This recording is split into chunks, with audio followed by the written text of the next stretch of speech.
I mean, I think an overused cliche, but we really practice it here, is that we want to turn the land over to the next generation in better shape than we received it. And I think sustainable agriculture really goes in that direction. The vision both Kim and I had, and we had a lot of heart-to-hearts as we were moving into leadership of Dry Creek, that we wanted to go and focus more on living closer to land, sustainability, and really doing everything to produce world-class wines.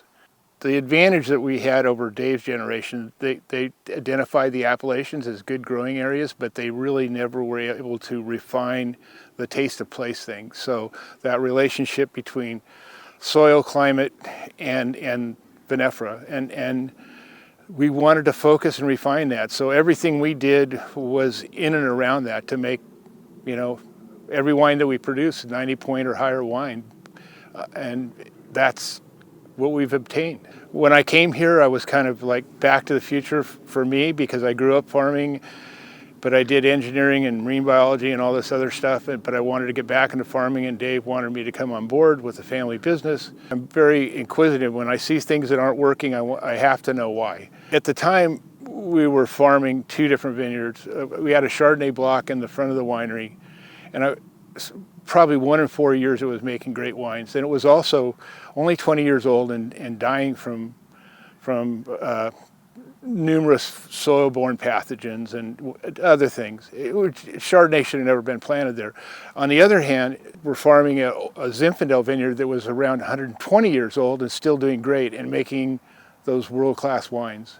I had to know the difference between the two, and it really boiled down to me that in the end, because I'd walk around with shovels, look at the dirt with a jeweler's loop, and look at the growth of the grapevines, and for several years, and finally it came to me that the old Beeson vineyard had been basically farmed organically, not because there was an organic certification in those days, but because that's all they had. They had maybe sulfur, something to pull the plow on a plow, and some way to cut the vines, and it was fantastic. These vines were hollow from termites eating the wood out, and they still made killer wine.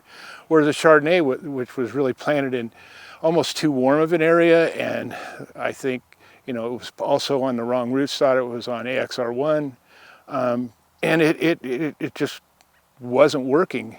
And there was no cover crops on the ground. There wasn't any organic material being put back in. It was being farmed on artificial, fertilizer. And so we changed all that, and it, let it lay. First time in a vineyard in Dry Creek Valley, the soil had been regenerated through fallowing, and so that was a plus that we added into it. And then we planted into that vineyard on the old St. George rootstock, which was time tested over generations to be great with, especially with Zinfandel. And we planted 4 different selections of Zin, arguably the best 4 selections from around the world through Davis and a number of other sources. It's kind of like the tale of 2 cities. The refinements we added through sustainable agriculture to what we and implemented with the 4-clone Zinfandel vineyard.